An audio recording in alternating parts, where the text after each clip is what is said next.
and welcome back to Mr. Alvarez's virtual chemistry classroom. Today we're going to take a look at how to solve a Chatelier's principle data table. Let's take a look. Here we have a reaction at equilibrium. We have 2NH3 gas plus 3N2O gas goes to, it's a reversible reaction, 4N2 gas plus 3H2O gas plus 1010 kilojoules. The 1010 kilojoules tells me that this is an exothermic reaction because the energy is on the right side of the equation. Here we have different stresses to the system at equilibrium. If we were to add NH3, remember, add away. If I was to add NH3, which is on the left side, I'm going to shift away to the right side. So if I add NH3, I'm going to shift right. What does that mean for the concentrations of all of the other substances? Well, we already added NH3, so we know that that's going to go up. But what's going to happen to everything else? Well, when we look at the arrow, the tip of the arrow will increase. This is the tip for this particular equation. The tail of the arrow will decrease. So if I add NH3, the reaction is going to shift to the right. What does that mean? Well, it wants to get rid of that excess, that extra, that added NH3 gas. So it shifts the reaction to the right to make more N2 and more H2O. That's how you get rid of the NH3. You shift the reaction to the right and you make more product. As a result, the N2O is getting used up in this reaction. So we shift right, we use up more N2O, so the N2O decreases. The N2, tip of the arrow, it's going to increase. We're going to make more N2, so that will increase. And H2O is also on the right side, tip of the arrow, so that will also increase.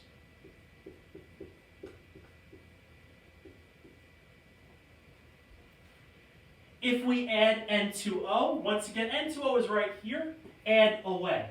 So we add a reactant, which is on the left side. We're going to shift away to the right side. Starter on the left, shift to the right. To get rid of this excess N2O, we're going to make more N2 and more H2O. In the meantime, we're going to use up some NH3. So NH3 at the tail of the arrow is going to decrease.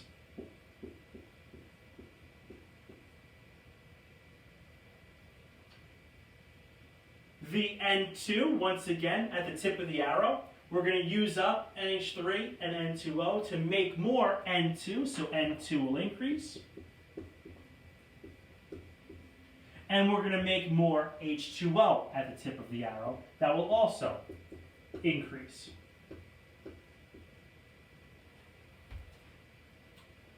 For problem number 3, it says we add N2. Now, N2 is on the right side. We're still going to add away. Add away, we start on the right side. We're going to shift to the left this time. This time we added more N2. We have too much N2. We're going to get rid of that by making more N2O and more NH3. So the amount of NH3 at the tip of the arrow now, the tip of the arrow is pointing to the left side, is going to increase.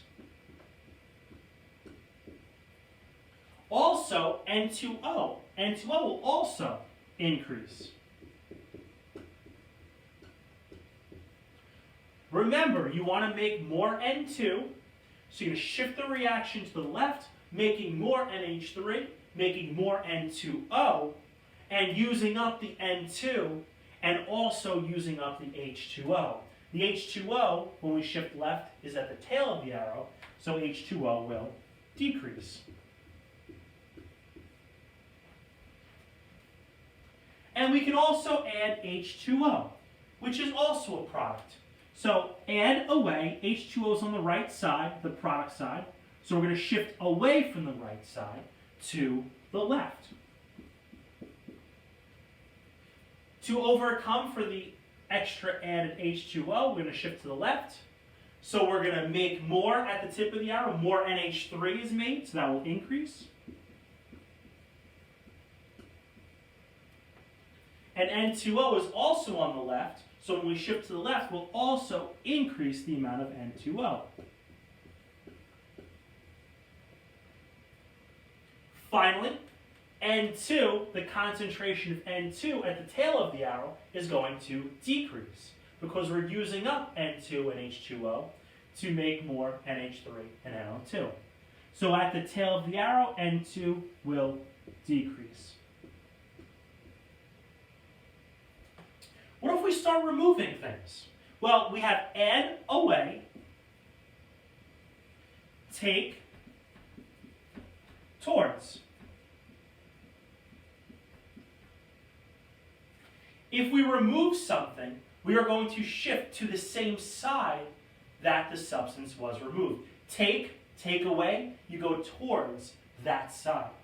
So if we remove NH3, which is on the left side, we take away NH3, take towards, we're going to shift to the left again.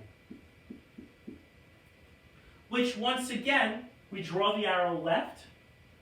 At the tip of the arrow, we're going to try to replace the NH3 that is lost. And in the meantime, we're going to make more N2O.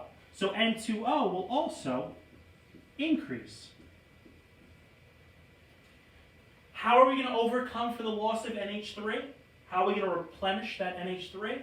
Well, we're going to use up N2 and H2O to make more NH3. So N2 and H2O react at a greater rate to shift the reaction to the left. And you will, as a result, use up the N2. So the N2 will decrease. And you will also decrease the H2O. Notice once again, these two substances are at the tail of the arrow. So this will also decrease. If we remove N2O, also a reactant, also on the left side, we remove it, take towards, we're going to shift to the left again. To replenish the N2O that was removed. Once again, we shift to the left, we're going to try to make more N2O. At the same rate, we're going to make more NH3 at the tip of the arrow since we shifted left. So NH3 will increase. How about N2? Well, once again, we're going to use up N2 and H2O to make more NH3 and N2O. So on the right side, at the tail of the arrow here, N2 is going to decrease. And H2O will also decrease. We could also remove a product. If we remove N2, N2 is on the right side, take towards, we remove something, we're taking it away, so we shift towards the substance that was removed. So N2 is on the product side, the right side, take towards, we're going to shift right.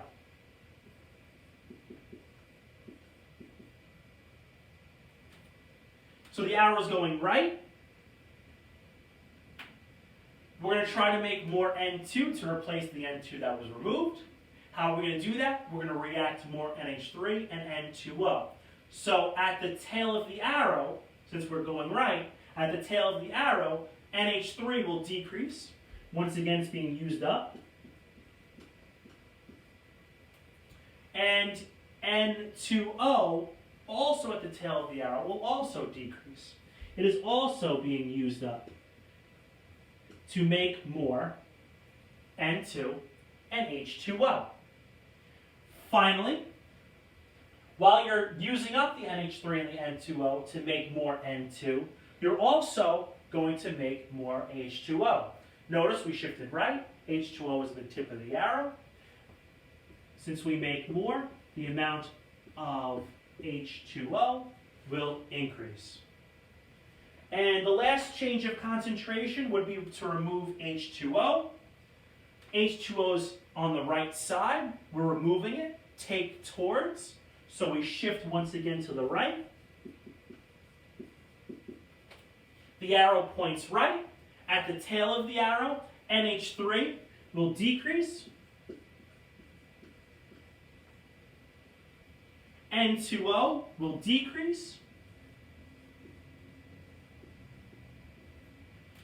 And we shift to the product side, N2, since the arrow is pointing to the right, the tip of the arrow, N2 is going to increase.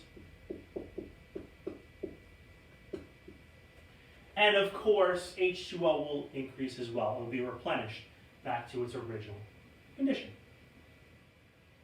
We can also stress a system at equilibrium by changing other factors. For number 9, we're going to increase temperature. Remember, treat temperature as you would any other substance. This reaction, as we said, was exothermic. So the heat, the kilojoules, the energy is on the right side. If you're increasing temperature, you're adding heat. We're still going to use add away. So if we add heat, which is on the right side, that means we are going to shift left.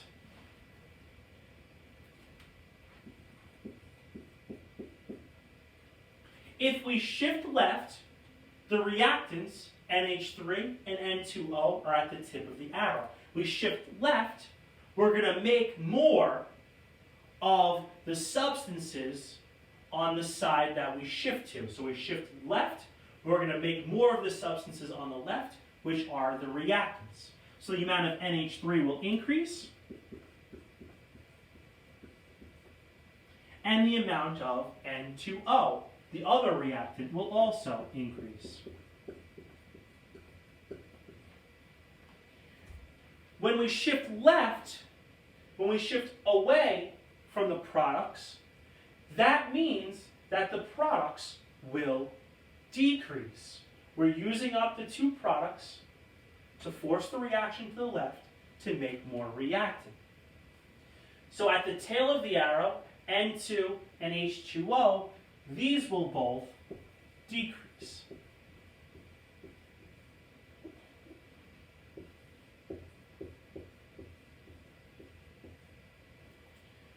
For number 10, we can do the opposite. We can decrease temperature. We're still going to use add away, take towards. We're decreasing temperature, we're removing heat. So take towards. We're going to shift to the right. We lost heat, so the system is going to try to make up for that lost heat. Just like if your body loses heat, it is going to shiver to warm itself up, to get back to equilibrium. So here, if we shift right, that means we're going to use up NH3 and N2O. So if we use it up at the tail of the arrow, it's going to decrease. Both NH3 and N2O will decrease. While at the tip of the arrow, since we forced the reaction to the right, we are going to make more N2 and H2O. So these two substances will both increase.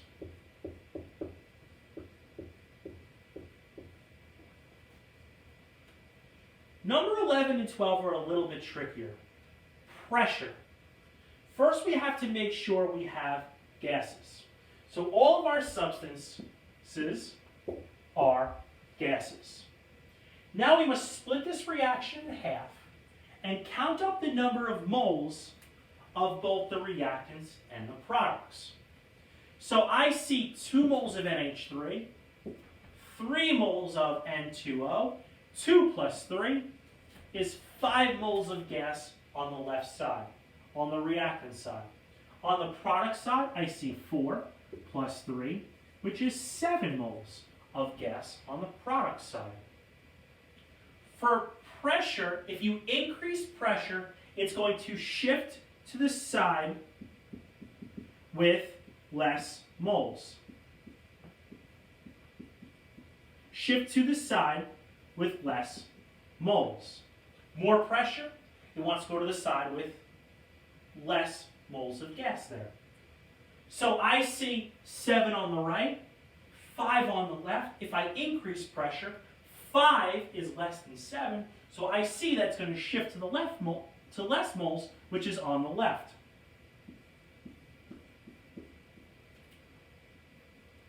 If we shift left, we're looking at this arrow up here. Once again, at the tip of the arrow, we're going to try to make more reactants. So the NH3 and the N2O are going to increase.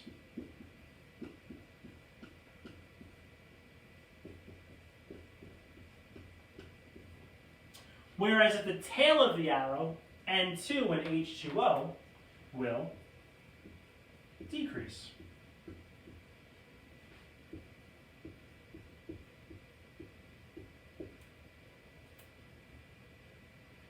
If we decrease the pressure, it's the exact opposite. If we decrease the pressure, we're going to shift to the side with more moles. 5, 7. 7 is greater than 5, so we're going to shift to the side with the more moles, which is going to be shifting to the right. Now, if we shift right, we're looking at this arrow here. We're going to favor the forward reaction. That means we're going to make more N2 and make more H2O by shifting that way, by using up NH3 and N2O. So the reactants, when we shift right, once again will decrease.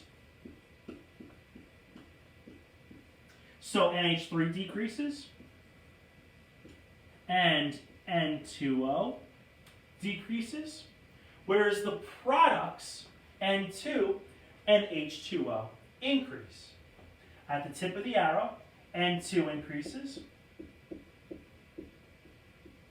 and H2O increases. Finally, we have to talk about volume. Remember from Boyle's law. Boyle's law, which is P1 times V1 equals P2 times V2. Pressure and volume are inversely related.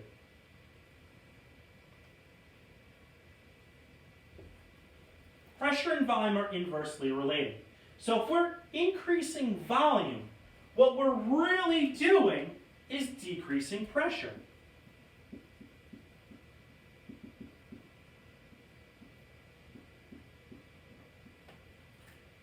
If we're decreasing pressure, once again, we're going to shift to the side with more moles. So more moles is going to be on the right.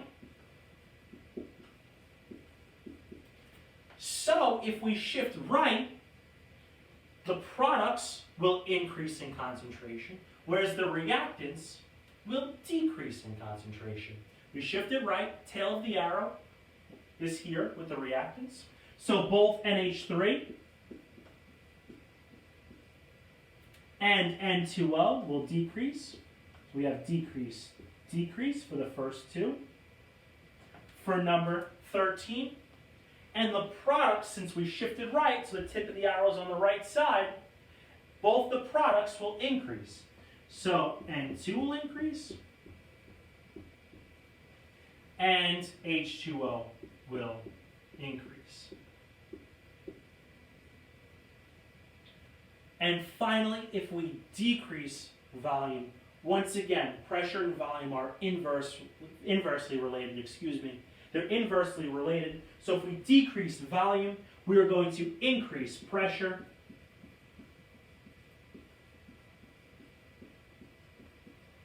which means we shift to the side with the least amount of moles. In this case, 7 and 5. 5 is a lesser number, so we're going to shift to the left. So if we shift to the left, the tip of the arrow here is on the left side, on the reactant side. These two substances will increase. So NH3 will increase.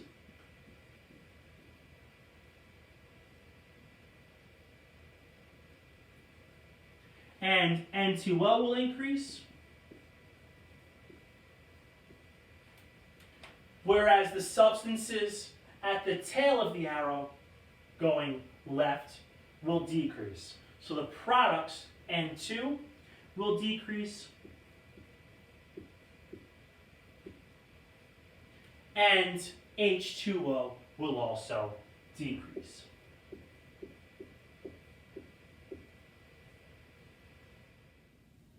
Thank you for joining Mr. Alvarez's virtual chemistry classroom.